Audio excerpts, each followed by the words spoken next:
suggesting that we all introduce ourselves and get a sense of what your roles are or what might come under this. I'll try and join together. So my name's Bridget Clay and I work with the Teacher Development Trust. So we were set up about 4 years ago, essentially because research is really clear on what effective CPD is, and yet it doesn't ordinarily happen like that in schools. So that's what we're trying to transform. So we work with schools like Royal, but we also work with providers of CPD and also trying to push it on the policy agenda. So yeah, I don't know if we will start with this and just... my name's Sonny Gunnessy. I'm a faculty head for humanities as well as being subject leader for sociology. Great. Simon Warren, deputy subject leader for maths. Great. Rebecca White, head of faculty for English and Media and head of English. And I expect I'm probably the foreigner in the room. I'm assistant head teaching and learning and CPD from a school up in Norfolk. Oh, perfect. What's the name of the school? Hellsman High School. Great. I know a few schools in Norfolk, not that many, I don't recognise the name, but I thought I would check in case. Okay, so I'm going to, imagining that as leaders of department, then you have some role in terms of the development within the department and how you support that. So I just want to start by, and this is a question that I imagine lots of you will come up with answers quite quickly. What is not powerful professional learning? What doesn't work in CPD? Sending someone out on a course with no direction. Yeah, and I think also not having time, having sort of that being sent out, but then not having time to share feedback or process ideas. So time and direction with an external course. What about in school? Being talked at, when you have a long day of being talked at. Talked at, and also just there's talked at, and then there's kind of even time of day. I also think there is the idea of content is about making things meaningful. We've done a lot of CPD because we've got new specifications this year, so we've got CPD. Yeah. And one of my team said to me, do you know what, actually this third one I think is going to be more useful because now I've kind of got my head around what they're actually talking about. Which would suggest to me that the first two she didn't find useful. Yeah. Which, considering she's given that time from 4 till 6 on a Wednesday afternoon, is actually quite a big chunk of her time to not feel useful. I think there's also relevance. So if you could be doing something in school, but is it relevant to the individual, to the subject team you're part of, 3, the faculty, 4, the wider school issues. Yeah, I think that's in different organisations that becomes more of an issue. I think essentially it depends how well staff are able to feed into their pupil needs to form the faculty plan and the school plan. And often, understandably, because there's often external pressure on schools, the school priorities are driven by overall pupil days, which aren't necessarily translated into each. And that's when you get that tension, you're right. Anything else? Can I just say, because the talked out one, because there's always going to be talking out, isn't there, is whether or not, I think, is whether or not you have anything that follows it out. So it's not so much whether you're talked at, it's whether or not you're talked at, and then that's just it. Yeah. Or whether or not there's a bit of being talked at, but then you actually have something that you have to go and follow up with. And I think that ties in really nicely with the relevance. You know, I went to the girls' toilets, which is obviously full of gossiping because that's how it should be. And I've come out of that talk going, right, there's loads of things I need to think about as a head of department. I've got to do this, and this, I've got to make that. There were non-heads of department, and they're going, oh God, I really hope the next one's more useful now. I have no idea what And I think that idea of a follow-up and the feeling that it is meaningful for you, that you can follow up on it, is really important. And I think there's a big thing that we don't talk about enough in CPD, which is what is the stated purpose, and at different levels that's going to be different things, and these things are going to be more or less important depending on the purposes. So I think it's really important for schools as a whole to make sure they're external looking. You know, they might go to a conference like this just to start, just to kind of cherry pick ideas that are then, some of them might be taken forward, some of them are just a kind of informing level, what's going on, what else should I be thinking about. But that's not going to be appropriate for a beginning teacher who's just trying to get to grips with their practice. And in fact, going on a conference with loads of different ideas that he or she doesn't have time to implement or don't really feel relevant to the pressing issues is obviously going to be less appropriate. So it's exactly like, what are we trying to do? What issue are we trying to address? And that's going to come into it. Okay. Are there any key barriers, either in your own department level or at a kind of school or even system level, that you think prompt these to happen? Because these are absolutely right. This is what the research in general shows us is ineffective, and yet they keep coming up in different schools in different contexts. Why? Time? Just time to do CPD. So thinking about time of day, as a head of department, if I'm going to do CPD, I have to do it in my meeting slots. That's from 3 till 4 on a Monday. So I have 1 hour, 3 times a half term to try and deliver something. Well, obviously, in that time, I've also got to go through admin stuff and all the rest of it, and I'm trying to find ways of reducing that. But between 3 and 4, if people have had a particularly rough day, they're not going to necessarily be completely receptive to it. I think it's also a time of year, in terms of the message you're trying to relay out, how each trying to put a very clear agenda across from the beginning. And I've also, I don't know if anybody else has found this, I'm quite bendy, I see an idea and I go, oh yeah, give it a go, well that doesn't quite work, I'll try something else, that doesn't quite work, and I can I don't know whether it's the fact that I've got, the skin of a hippo or something like that, and I'm like, oh, that didn't work, never mind, I'll try something else. But I've got people in my department who go, I've done it and it's gone wrong and I can't do it, and there's a real panic if they somehow get it wrong. I mean, that's quite interesting, just talking to people. I mean, I kind of briefly mentioned it to you yesterday, people for the next lesson study for next year, just the kind of mindset towards, they've heard that, rumour mill's like, oh god, yeah, it involves this or it involves that, and it creates a sense of panic when it doesn't really, realistically, you just need to kind of put that to the side.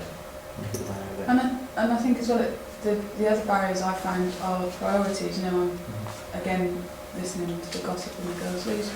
That idea of, I've got marking to do, I don't know if I can, if I can do this, and the idea that there are certain things that people see as more important than their own professional learning. Yeah, absolutely. Some of that, some comes into some of those things as external pressures as well, doesn't it? Yeah. And you get things like Ofsted, because I did have a quick look at your Ofsted report before I came down, and I don't know, you've got one that reads very similar to ours. We're a good school, but what we do for CPD apparently has to be driven by an Ofsted inspection that's now very nearly 4 years out of date and was done in the heyday of, everyone gets slapped with more independent learning is the target. And we're not allowed to do anything except that in case Ofsted come in and ask us what we've done to address the latest things. And I'm thinking, can we not just tell them that they didn't come back for 4 years, we moved on? Yeah, we stopped like the rest of waiting the for them. sector did, And I also But it's that fear of getting mullered by the HMI who comes through the door, isn't it? Yeah. And again, I think it's about accepting the fact that teaching is mutable and changeable, and I think for a lot of us, I imagine that I was probably taught by teachers who had taught the same lesson for 20 years. And, I've worked with heads of department who had folders for each year group, and they would just open up and it was the same, they were using articles from The Guardian from 1984 to illustrate their points because that's what they'd always used. And I think it's quite difficult sometimes to say to people, there's this new idea, let's give it a go. And people are like, well, we've never done it like that before. That's odd. Because I think some people see professional learning as a way of confirming what they know. Rather than taking a risk and seeing something new, or even just hearing that perhaps they might be wrong. It's weird considering that our entire business is actually encouraging children to do that, to go out of their comfort zone. Oh yeah, but teachers are the worst. Yeah. They really are. They're really, terrible at inset days. Oh god, yeah. But buy-in is something that We've done something quite interesting in our department. Myself and the head of the department went on a day where we did some joint planning. We said, oh, this is brilliant, we're going to... And we were worried about certain members of the department buying in. And actually, it turned out that it was the opposite, where we thought some of our newer members would be like, oh, this is brilliant. And they'd be like, oh, but I quite like planning my lessons. And now you don't take that off me. I'm like, oh, no, no. And kind of judging buy-in, and then dealing with people who haven't bought in or are difficult to get to buy in, with the other priorities of time. You don't have time to kind of come on. That's probably one of our biggest barriers. I think all of these are legitimate barriers as well. There are. I don't teach anymore, but there are an enormous amount of pressures, and there are huge limits on time as a teacher, and you're constantly having to balance what am I not going to do. You're never ever going to have done everything that you could do, right? And I thought it was very interesting in the talk we had earlier about that idea of stop doing the things that are effortful and not having an impact. And professional learning is one of the things that we know, when done effectively, is the most powerful thing you can do as a teacher. But if you haven't had a positive experience of effective CPD, that's fine.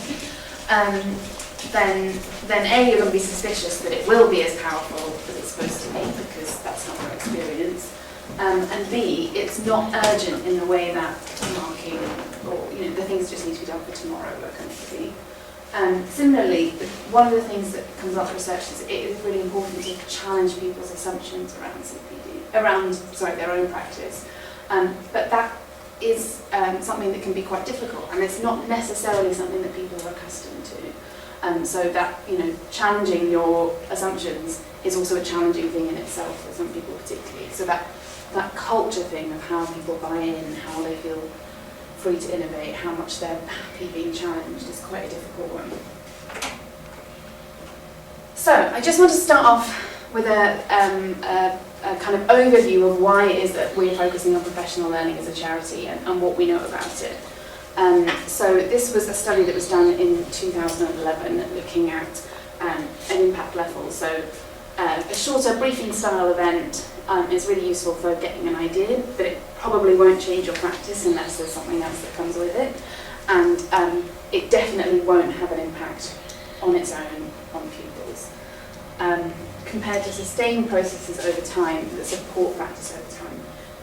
When you're teaching day in, day out, it's a habit. It takes a long time to change a habit. And we can't expect just a new idea that you see on Twitter or a briefing style event to change that and to have an impact on pupils. In 2011, and I hope this picture has changed slightly,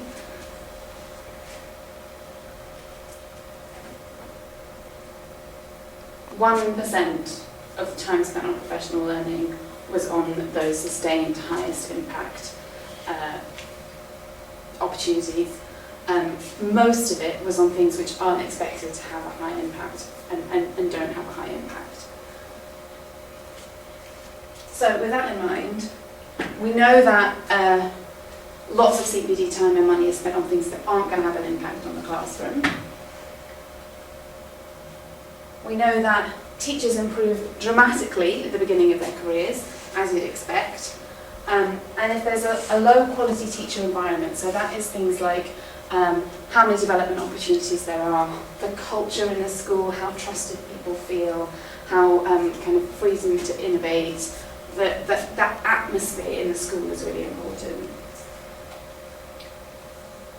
And in a higher quality teaching environment where those things are in place, teachers will have, year to year, not only have a positive impact on pupils, but be having a more positive impact on pupils.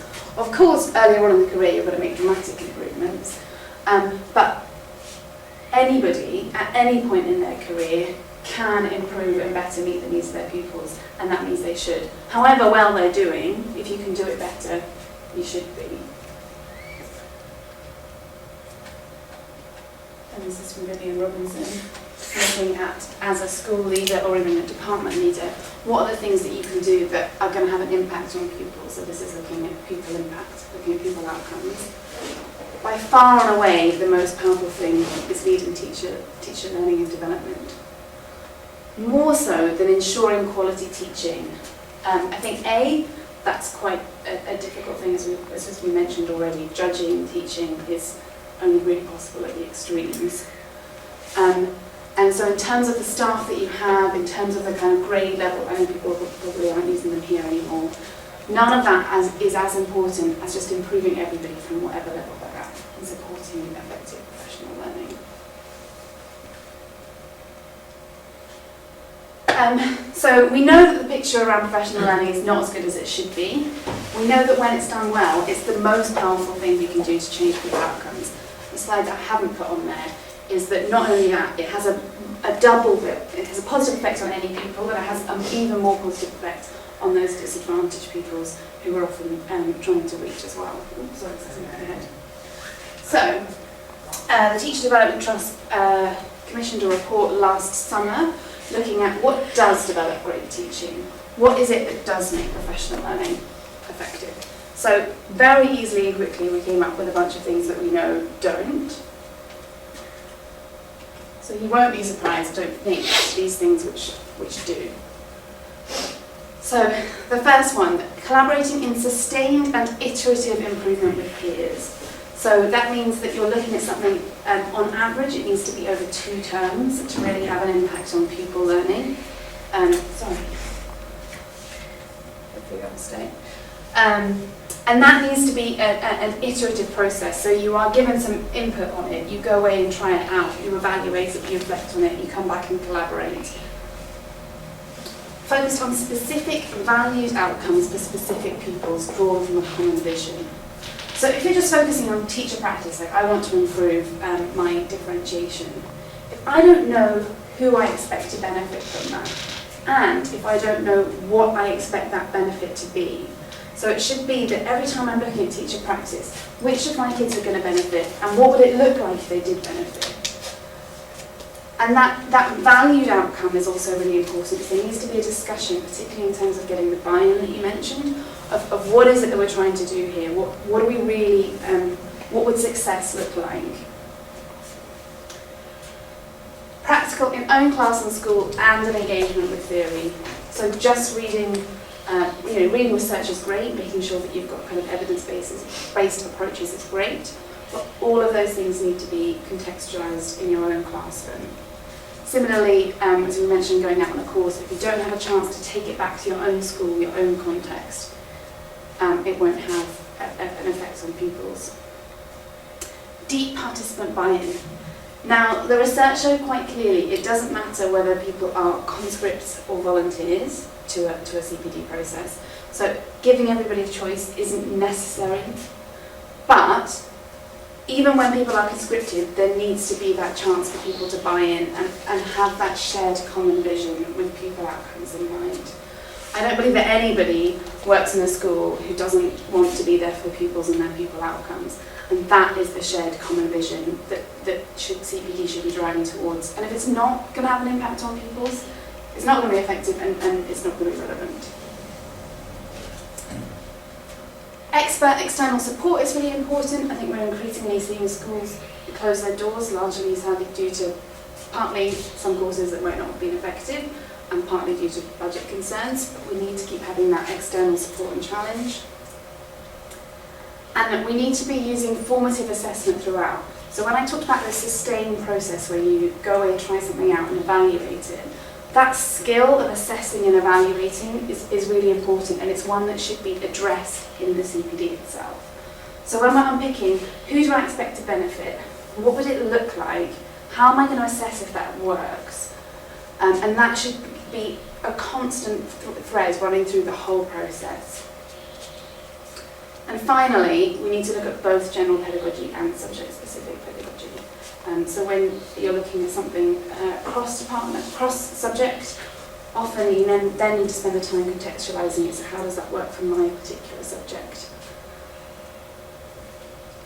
And as has already been mentioned, the things that don't work on their own. So generic pedagogy CPD, this is often something that needs to be done across a whole school where you're looking at a theme without the chance to contextualise it to your class and to your subject. Just providing resources and materials. I'm sure you all have that box, that guilt pile of things that you're going to go away and look at when you finally have the time. You know, you come away from these kinds of things with loads of ideas and they just get left to the side. A one-off input will not have an impact on pupils on its own. And again, as I mentioned before, focusing on changing practice without thinking what difference is that going to make for which pupils. So, with that in mind, and hopefully it won't go on again, so this is an example of someone in the school that we work with who was told to go on a one-day course on the pupil premium. How much do you think that meets these themes? Okay, so collaborating, focusing on specific outcomes, all those things that we just listed. Where 0 is not at all, 1 is maybe a bit, and 2 is, yeah, it definitely meets that. What kind of scores would you give those? I'm just going to give you a couple of minutes to think about it, and then we can share.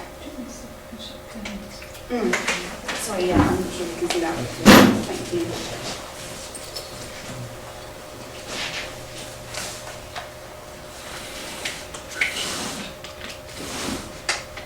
Does that make any difference? I think it's a bit better. Is that better? Yeah.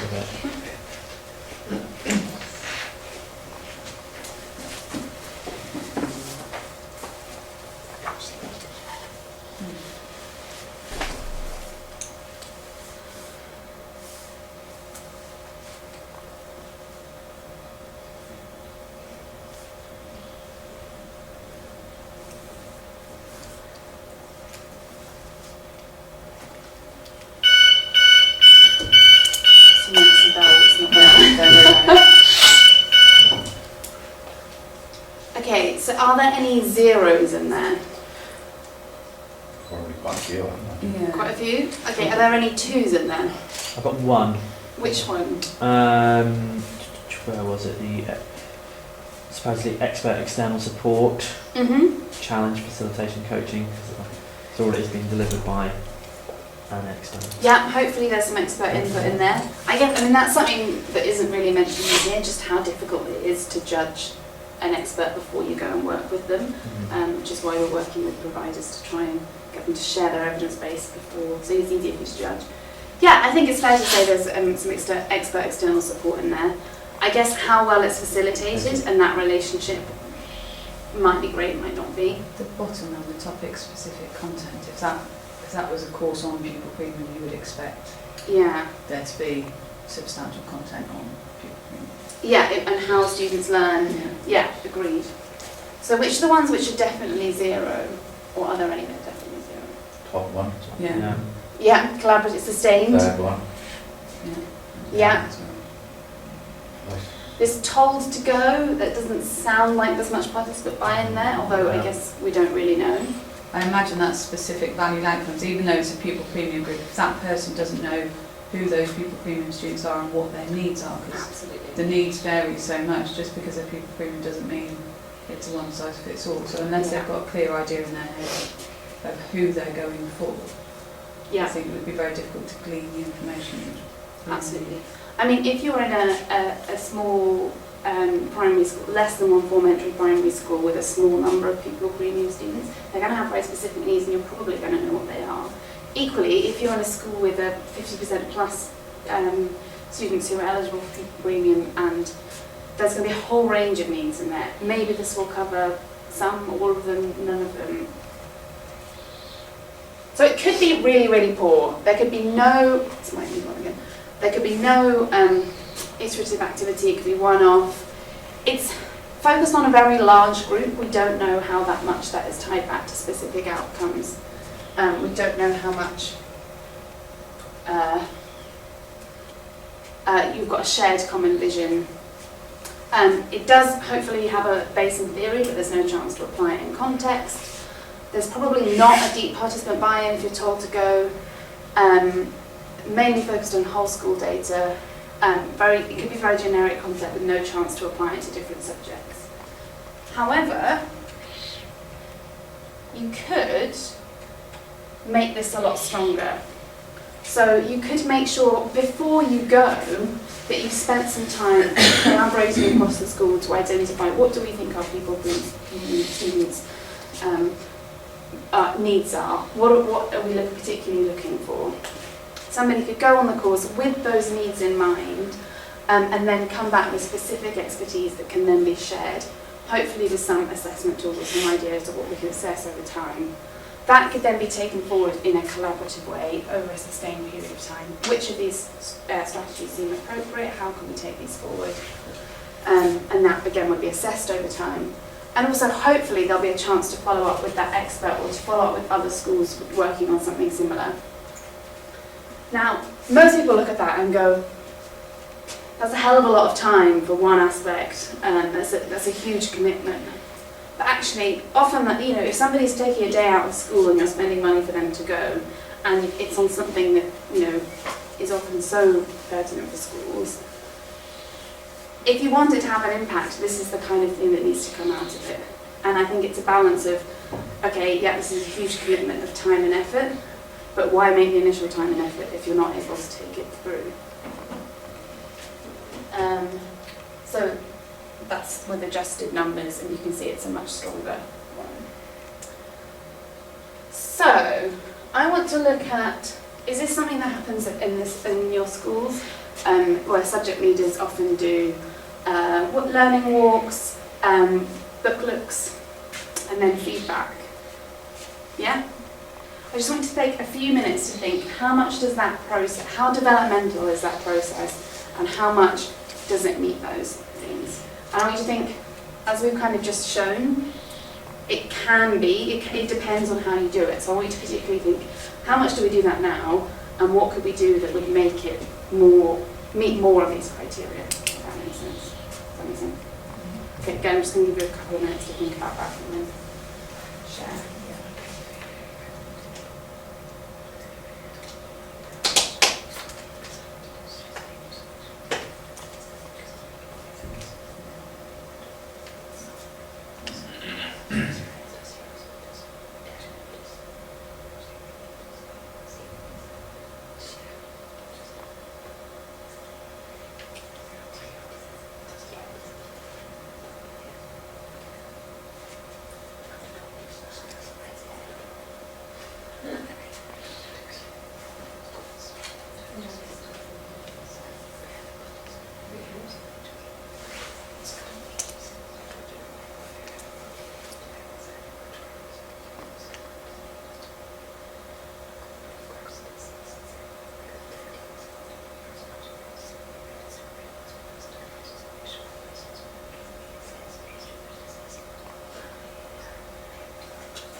This is something that schools do quite a lot, this process, and I think it's quite an interesting one to consider. Another one is particularly relevant for this year, or the last few years, is where there's been so much change to curriculum and exam specs and so on.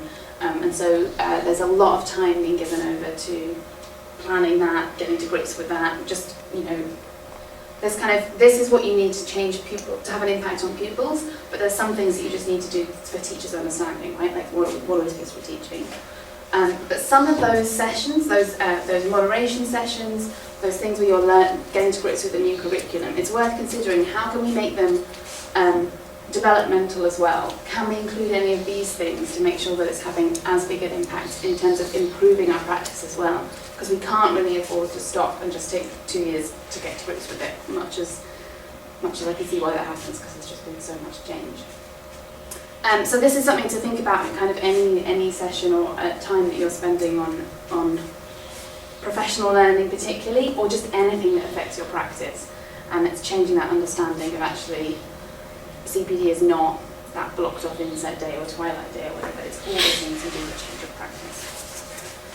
So what are your thoughts? How much Do these sessions currently meet these, and what could you do to make them more so, do you think? We were just having a conversation about feedback. Okay. Because, so, as head of English, I'm head of a big department, so I've got, when we're at full strength, we're at 15. Now, I think it's important as head of department, I know how my teachers are doing, how they are in the classroom. I do have a deputy and an assistant who also do observations, and I'm lucky enough to have the director of learning as an English teacher as well, so she does observations. So there are 4 of us. But even then, that's 4 or 5 teachers each that you've got to see, so that takes an hour. If you do a snapshot guaranteed, you'll see the snapshot where you've walked in and they've just started reading the book for 20 minutes, which isn't a fair way to judge, or you'll have walked in just as there's a changeover in activity, so it looks like chaos, but clearly it's not. And that makes people very anxious. Or if you're trying to do 3 in an hour, then when do you do feedback? Because actually, alright, I might be able to do 5 in a week, but I certainly can't give 5 hours then to feedback to properly talk to people about how they're going to improve, about how they want it. This year I've had to do, we use Iris, and I've had to do observations sat at home, watching people on the screen thinking, well, this is it, but actually you kind of want to know what's going on in that corner, and it hasn't been as really an experience. And also I don't want to be doing observations at 7 o'clock at night in the house. No. So, you know, to try and find times to make the whole process really meaningful has been really difficult, and I wanted to try something new this half term where I was going to do peer budget observations, but I don't know if anybody else's half term has been like a freight train. Just, no, it's July today. It's something July, I think I've got some teachers who are better at doing collaborative work together, partly because, you know, they drive in together. So they'll talk on the way in about what they're going to do. They go and watch them, and then on the drive home, they have a chat about it. And actually, that's been quite nice for that group of students, because that feedback is happening in quite a low pressure environment. Whereas obviously if they can sit, you know, opposite me, like that, but because our office has got photocopying, we've then got to go and find a private classroom, and then it feels a bit serious. You know, I think that's the bit I'm finding most difficult at the moment, is to give meaningful, timely feedback. How much, just out of interest, in terms of, and I don't want to add more to the process, but how much, this bit about talking about particular people outcomes with a shared idea of what success would be, how much time do you spend before observations, or where you talk through what you're particularly working on, what you're particularly looking for? I mean, what's quite interesting here, the observation process has changed over the last 12 to 18 months, and realistically and I think when I think about my own faculty, is when you're coming up with the feedback, for want of a better word, you're coming up with some kind of agreed actions that will happen. And I know for myself, whenever I go do an observation with a subject leader, I glance back over what the target was from there, and then that informs what I'm looking for next. And even in some cases, I'll look at maybe what the appraisal targets are, whether it's mastery innovation, trying to look at that. But again, it's about the consistency of that being a common practice, I guess, as a whole wider school thing. Yeah. I mean, I think you're absolutely right that if you're not able to, for example, do the feedback properly, then what is the purpose? If it's to kind of get a sense of just how things are going on in the department, get a kind of spot check, that's fine. But then if we take into account how unreliable observations are, how much are we really gaining from that? Are there other forms of assessment that you're using that kind of tell you that information anyway? So I think there's something about, I really like what Becky was saying earlier about getting rid of things that take a lot of time and effort that don't have much impact. So if you're not able to give developmental feedback, so it's not helping the teacher improve, and equally if you're not really able to gather any meaningful information from it, you know, arguably that's not the best use of time. However, we do need to make sure that there is some kind of ongoing assessment and that people are able to check. So does anyone have any ideas about what would be more successful, or what you think you're already doing that is successful where you have time, or where I was going to say, what I'm trying to do next year is a buddy system where they observe each other over the half term and then have a chat about things, and also to try and get people to tell me what they want from the SIP. Yeah. So I'm starting to develop that with someone saying, right, question 4 on the new English language paper GCSE is really difficult. I've had a go, it's not quite working. Can you come and watch what I'm doing and just see whether or not I'm doing it at the right level? And that gives me the opportunity, because I don't go in with a pen and paper. I tried very hard not to do that, so I'm not there to take notes, I'm there to watch and observe. Yeah. And it gives me the opportunity to often to reinforce what they're saying as correct, because it's such a changeable thing at the moment. There's a lot of insecurity everywhere. So to go, yeah, what Miss is saying is absolutely right, guys, remember you need to do X, Y and Z. And by doing the remember you need to do X, Y and Z, I can often then give the feedback within the lesson, but without being, oh actually no, Mrs. missed this out. I would never say that, but remember to do this is actually a way of just giving the feedback and developing it. And I think then it has a more direct impact on everybody. Yeah, and I think that's absolutely right, making sure that you've kind of got something that is going to be useful and relevant, all these things about relevance and is really, really important. And then it's a massive asset having somebody in the classroom who can pick up on things that you just can't possibly see when you're one of 33 people in a classroom. I think there was also driving through that agenda that's happened this year and more so next year of getting people to iris themselves once per term and improving their own ability to be reflective on their own practice, and and one of the things I found this year as it's come in is not thinking I've got to watch 60 minutes worth of a lesson. That's crazy. In fact, that's stupid. Just focusing on an element that you want to be better at. Yeah. So if you're doing something about walking, talking, mock, then just film just what's that 15-minute bit and just see how that was delivered, and then that, and when you go into your conversation with your line manager or whoever, it becomes a bit more purposeful. Yeah, because actually the other thing about looking at a whole lesson is that, especially if you're watching yourself, you're probably quite self-critical. There's not this huge list of where do I start with that? What's going to be most relevant? Book scrutiny, I think, is quite an interesting one. I think sometimes that can be something that people are fearful over, and when people are under a lot of time pressure, it just becomes a kind of panic to get it done for the sake of the book scrutiny rather than for the purpose itself. And we all know that feedback done well is so powerful. And I think that should really be a kind of collaborative thing of like, how is this working best? That comparing, how did you find that marking process? How effective has it made your learners in terms of retaining and improving on that work? And that should be a really collaborative process. And obviously where you have real concerns, that's kind of a separate issue, and that can be part of, that will obviously come out of that discussion anyway. But it is then a much more developmental and purposeful conversation, and particularly bearing in mind what differences it's making for the pupils, rather than, I don't know what the pupil marking policy is here, but rather than often where you see a kind of a very strict marking policy that doesn't necessarily fit for this subject, doesn't necessarily working for these pupils. So that's just what I wanted to pick up on before we finish. Very briefly, I know lesson study happens quite a lot here. Lesson study is something that we promote and work on quite a lot, the Teacher Development Trust. And I'm always saying it's such an excellent thing.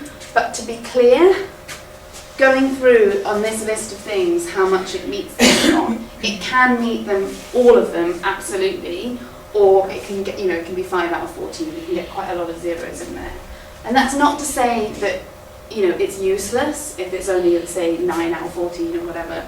But with every CPD process that you're doing, it's worth reflecting, am I expecting this to have an impact on pupils? So if it's updating people on the latest, how the new software that we're using or whatever, no, you're not expecting to have an impact on pupils. Hopefully it's, in the long run, helpful for pupils because it's helping teachers, making teachers' lives easier or whatever.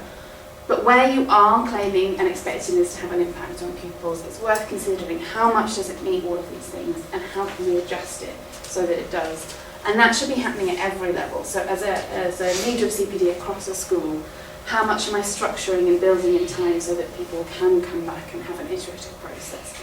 How much am I supporting the buy-in and helping people feel supported? But equally, as a department lead, how much in this meeting am I making sure that I've followed up, I've making an iterative process that leads in from my previous work? How collaborative is this? And similarly, as an individual, how much, if I'm expecting this to have an impact on pupils, am I prioritising all of these things? Otherwise, it's probably not worth doing, unless it's meeting most of these. It's probably not going to have an impact on pupils, and maybe there's something else I could do instead. So, and my name and email address, if anyone wants to get in touch, I think is at the end. Or, yeah, this one here, inquiries will get through to me. You can follow me on Twitter. There's lots of things. Those of you who are members of the TDT Network, so there's lots of resources and tools on there as well, which Tim has the login details for. And yeah, thank you for your contributions. That was really, really interesting. I hope it was helpful. Thank you very much.